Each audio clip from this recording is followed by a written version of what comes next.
Today we are going to take you behind some of the most innocent-looking faces, revealing the chilling stories of 10 teenagers that committed heinous crimes, because of which they ended up behind bars. What kind of evil minds are hidden behind these young faces? What sort of monsters are feeding on their souls? God! God! God! Let's find out why these kids ended up behind bars. Here are the top 10 dangerous teenagers who are currently rotting in jail. Number 1, Shondell Jackson.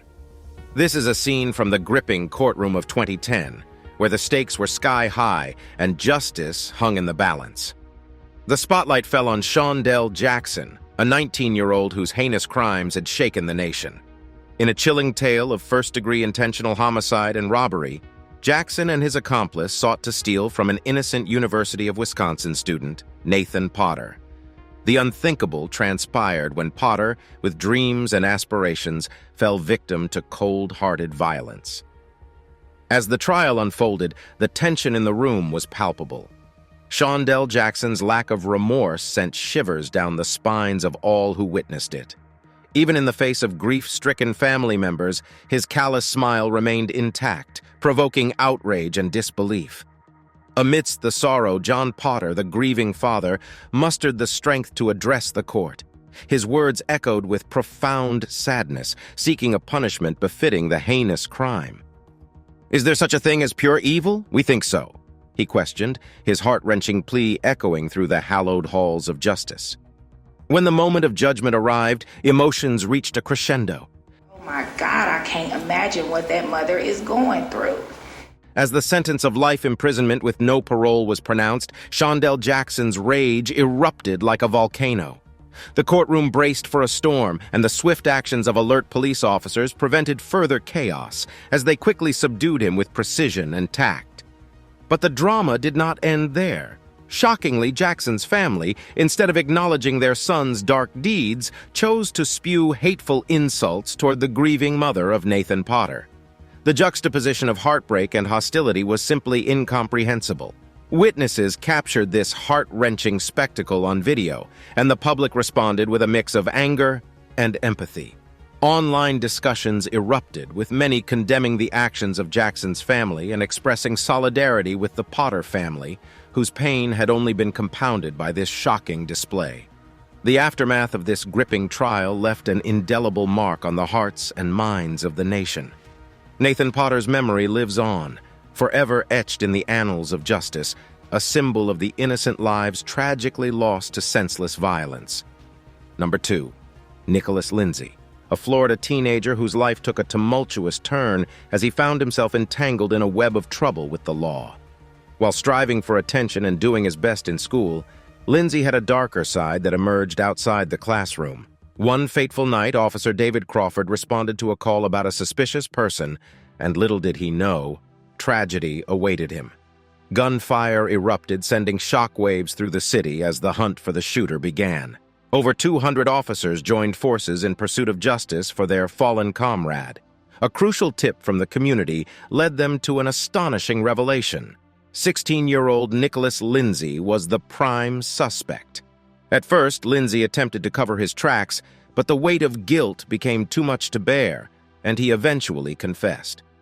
This heartbreaking revelation left his mother, Deneen Sweat, grappling with a difficult truth.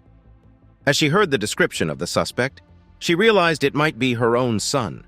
Displaying immense bravery, she urged him to face the consequences of his actions.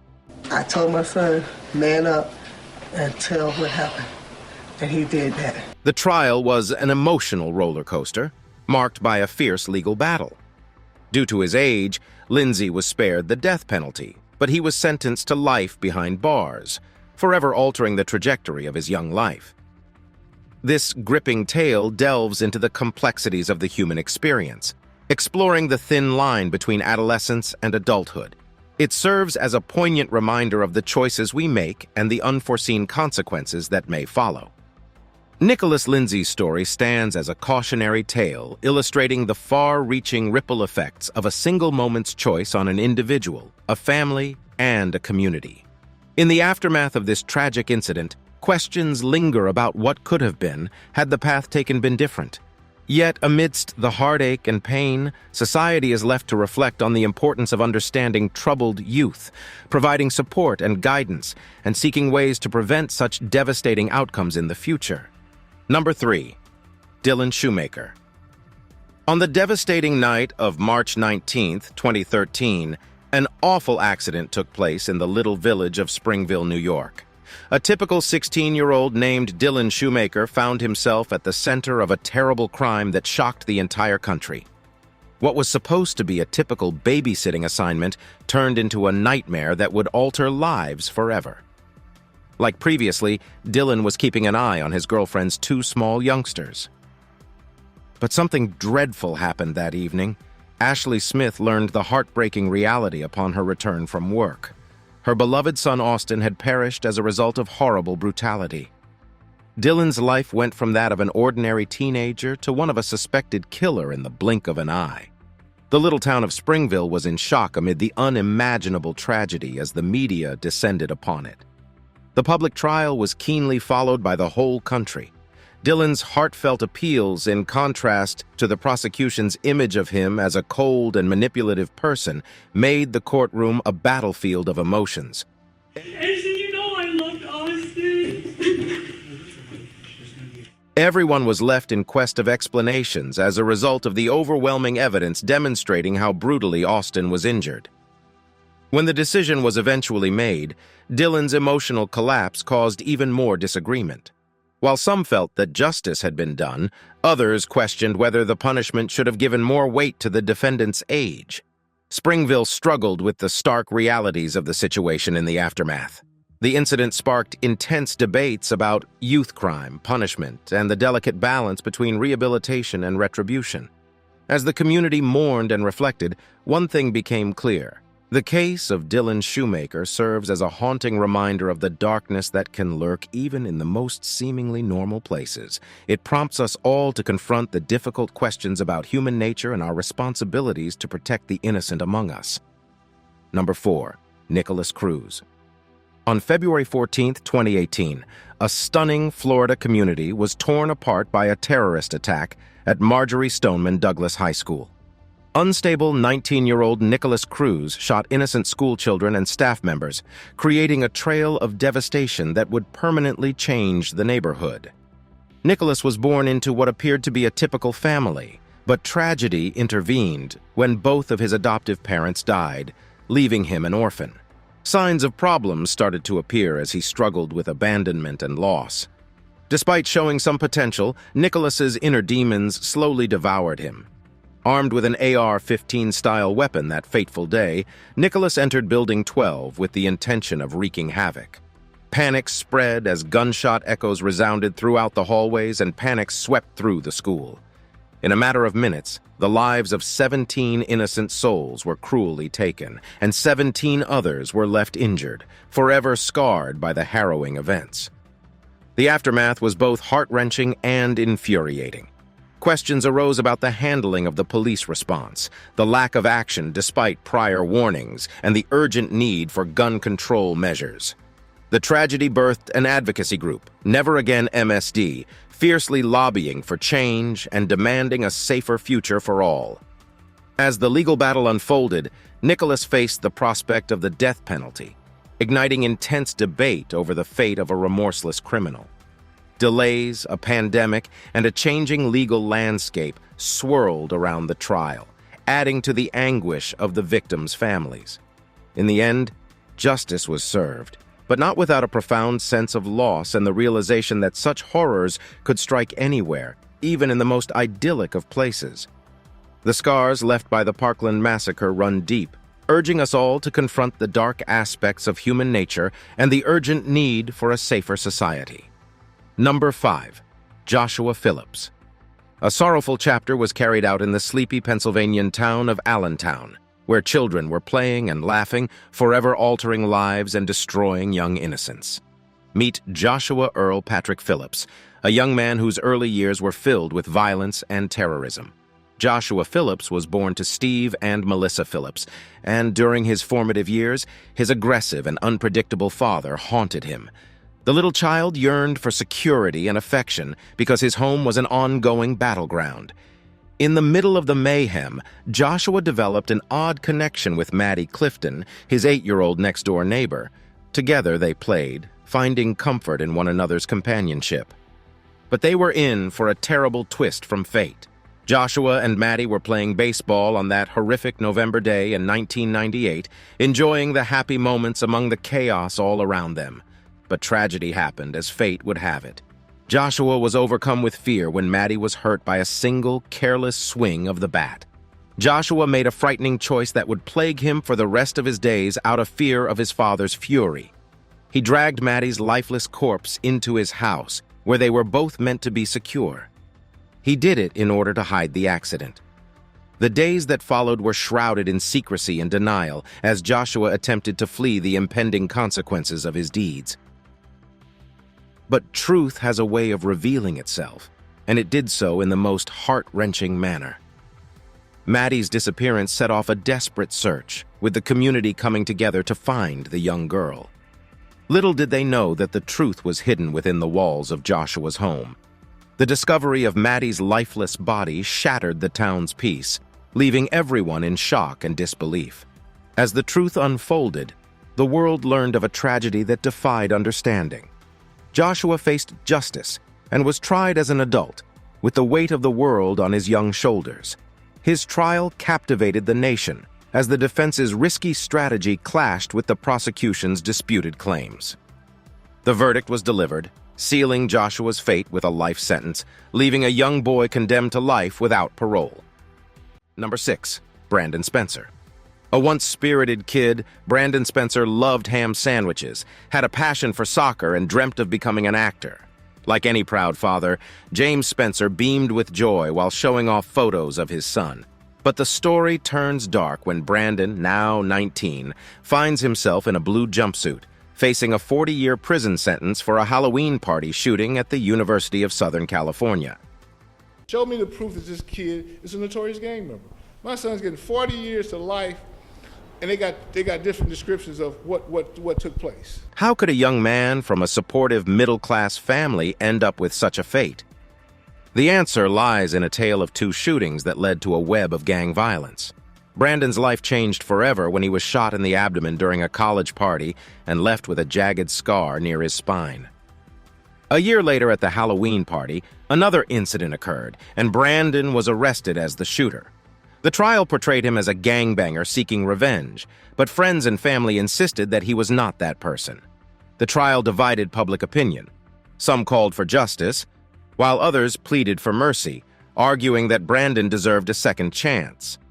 The case had repercussions at USC, leading to increased security measures.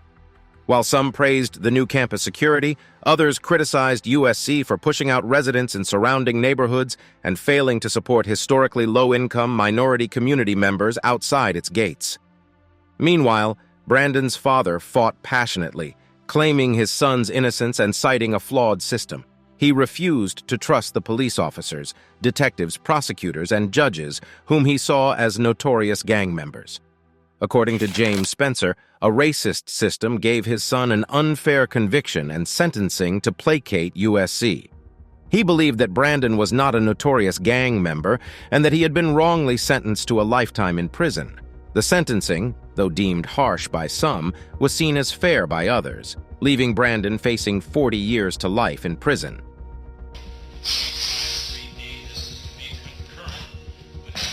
Standing in the middle of the courtroom, the prosecutor argued that Spencer had revenge on his mind the night of the Halloween party. The jury found him guilty on all charged, while his defense attorney maintained his innocence, pointing out his clean record and discrepancies in witness accounts. Behind bars, Brandon clings to hope, his dreams of becoming an actor still alive. With parole as his potential lifeline, he plans an appeal while receiving support from family and friends. His father drums up support among loved ones and community members, telling them that the system failed his son. He believes that the racist criminal justice system disproportionately targets young people like Brandon. Despite the tragedy that has unfolded, The story serves as a cautionary tale of how one colossal bad decision can shatter lives forever. In the aftermath of the trial, USC's community experienced a shift in perspective. The university took to heart the prosecution's statement that students could have been harmed and began restricting campus access at night. While some praised the new security measures, others questioned USC's commitment to supporting the surrounding low-income minority communities.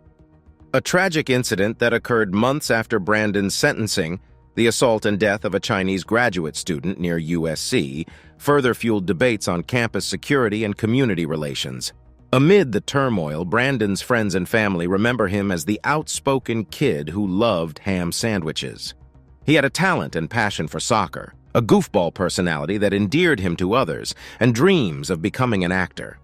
However, his teenage years brought challenges, particularly when his parents separated, leading to switches in schools. Ultimately, he graduated from Inglewood's Hillcrest Continuation High School in 2010. Number 7. Lionel Tate. In a heart-wrenching case that shook the nation, Lionel Tate, the boy who was deemed the perpetrator, became a symbol of the flaws in the juvenile justice system. Born on January 30th, 1987, Lionel's life took a dark turn when he was just 13 years old. It was July 28th, 1999, when tragedy struck. Left alone with 6-year-old Tiffany Unick, who was under the care of his mother, Kathleen Grosset Tate, Lionel's world turned upside down. A playful afternoon of children's games took a sinister turn, leaving Tiffany battered and lifeless. The injuries inflicted on young Tiffany were beyond comprehension. Bruises covering her legs, feet, and neck, akin to the force of a speeding car. A fractured skull, lacerated liver, fractured rib, and swollen brain, all at the hands of a boy barely in his teens. The prosecution described the acts as cold, callous, and indescribably cruel. At trial, Lionel faced an unthinkable fate. Florida's laws allowed the jury to convict him of first degree without proving he had any intention to harm. Under the felony assassination rule, any intentional act leading to physical injury could be considered abuse. Lionel's life hung in the balance, and he was sentenced to life imprisonment without the possibility of parole. The world stood divided over the severity of the sentence. Critics and advocacy groups questioned the treatment of juvenile offenders in Florida's justice system. Lionel, at just 12 years old during the incident, became the youngest American to receive such a severe sentence, a haunting testament to the flaws in the system. Years later, Lionel's life took another dark turn. In 2005, he faced new charges of armed burglary with battery, armed robbery, and violation of probation. His troubled path seemed to continue, leaving many to wonder if redemption was possible for the once young boy at the center of a national tragedy. A plea bargain in 2006 led to a 30-year prison sentence for violating probation, but Lionel's journey wasn't over. In 2008, he faced yet another sentence of 10 years for robbery, running concurrently with his previous term. Currently serving time at the Charlotte Correctional Institution, Lionel's life serves as a painful reminder of the complex issues surrounding juvenile justice. Number 8. Damon Kemp. God! God! God! On the evening of December 6, 2018, Daytona Beach police encountered a disturbed young man named Damon Kemp at the Jade Park apartment complex. Little did they know that his actions that night would lead to an unimaginable tragedy just 24 hours later. 2 days before the bodies were discovered, police had already encountered Damon Kemp at the same complex. He had caused a disturbance, left a loaded Glock handgun in the grass, and even proclaimed, "I killed my friend." But the whereabouts of the friend's body remained unknown. On December 7th, officers responded to a call about a body blocking the door of Unit 434 at the apartment complex. To their horror, they found not one but 2 bodies, Trey Allen Ingraham and Jordan Jermaine Payton, both just 19 years old. Someone had mercilessly fired multiple bullets into each of them, leaving behind a heartbreaking scene of grief and loss. As the investigation unfolded, it was revealed that Damon Kemp, the troubled young man from the previous night's encounter, was connected to the tragic incident. But the motive remained a mystery. The documents provided by the police and the state attorney shed no light on what could have driven Kemp to commit such a heinous act. Trey Ingraham, known for his skills on the football field and aspirations to become a police officer, had left behind dreams of making a positive impact in his community. His mother, Narissa Carter Young, a veteran who had worked with victims and perpetrators of violence, found herself grappling with a pain beyond measure, burying her own child.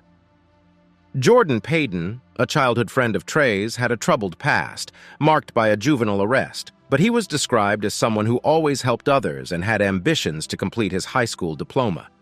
In the wake of the tragedy, questions swirled around Damon Kemp's mental state and intentions. His mother, Robin Howard, insisted that her son was a loving and compassionate individual who had never been in trouble before. Friends also rallied around him, painting a picture of a different person than the one portrayed in the media. While the grief-stricken families sought answers and justice, the case remained shrouded in uncertainty. Kemp was charged with second-degree and burglary, but the absence of a clear motive left everyone searching for closure. As the legal process unfolded, Damon Kemp's mental health came into focus, and he spent time in the jail's psychiatric ward before being placed in solitary confinement. His mother fought for her son, maintaining his innocence and expressing her heartache over his alleged involvement in the tragic events. Everyone involved in this heartbreaking tale was left with a profound sense of loss and an unquenchable thirst for the truth. Number 9. Philip Chisholm. This is the matter of Philip Chisholm. He has been charged as an adult with Ritzer's murder. His mother in tears, Chisholm pleading not guilty.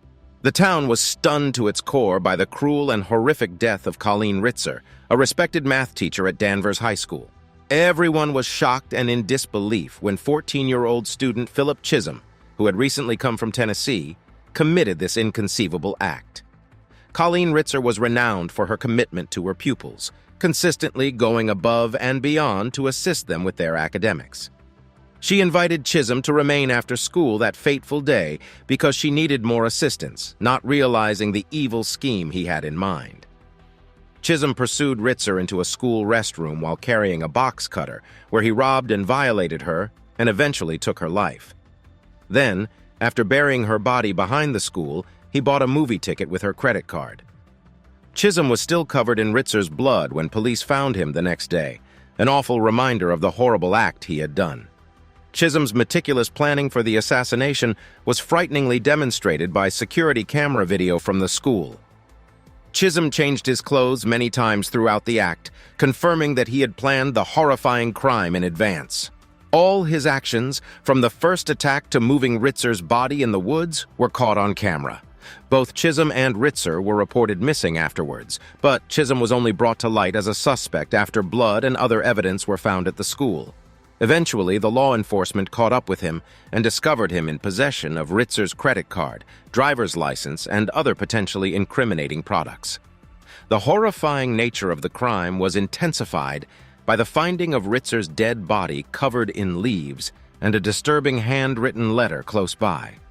Chisholm was tried as an adult after being charged with her death and armed robbery.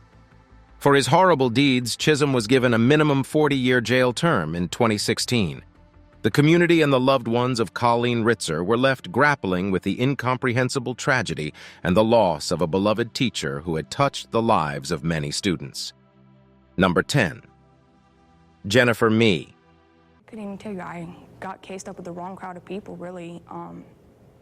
Unfortunately, when I started experimenting with drugs, I just felt like I was invincible to everything. Jennifer Ann Mee's uncontrollable and prolonged case of the hiccups thrust her into the spotlight in 2007, which made her a frequent guest on national television shows in search of a cure.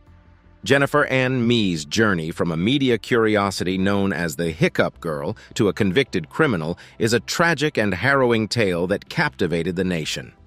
The media competed to book her for morning shows, and her world record bout of hiccups garnered significant attention, making her a popular internet search item.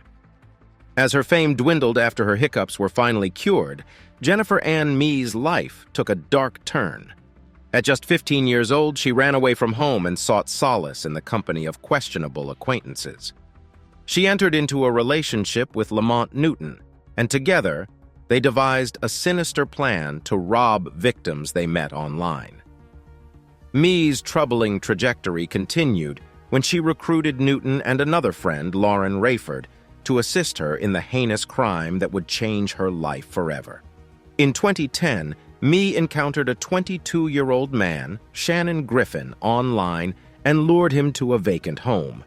Unbeknownst to him, this meeting was a setup for a robbery. As Rayford and Newton lay in wait, Mee led Griffin to the back of the house, where they ambushed him. In a horrifying act of violence, Griffin was robbed of less than $50 and shot multiple times. The victim's lifeless body was then disposed of in a wooded area behind the school. Within hours of the crime, Mee, Rayford, and Newton were arrested. During their interrogation, all three admitted to their involvement in the robbery and death. As the trial began, the defense attempted to paint Mee as mentally ill, claiming she suffered from schizophrenia, and even suggesting that her hiccups were a symptom of Tourette's syndrome. However, these arguments did little to sway the jury. The prosecution presented damning evidence, including a jailhouse phone call recording where Mee confessed to orchestrating the crime. I made a mistake. I thought since I was quote-unquote famous so young, nothing would happen to me. Furthermore, DNA evidence linking Mee to the victim's shirt was presented in court. Despite her defense team's efforts to mitigate her involvement, Jennifer Ann Mee was found guilty of first degree and sentenced to life in prison without the possibility of parole. The sentencing received criticism, with some arguing that it was disproportionately harsh compared to what a similarly situated male might have received. Her co-defendants, Rayford and Newton, also received life sentences for their roles in the crime. Jennifer Ann Mee's case serves as a chilling reminder of how life's twists and turns can lead to unimaginable outcomes. She went from being a media darling to a convicted criminal in just few years, leaving behind a life filled with remorse and regret. Her story raises questions about the criminal justice system and the complexities of mental health issues within the legal context.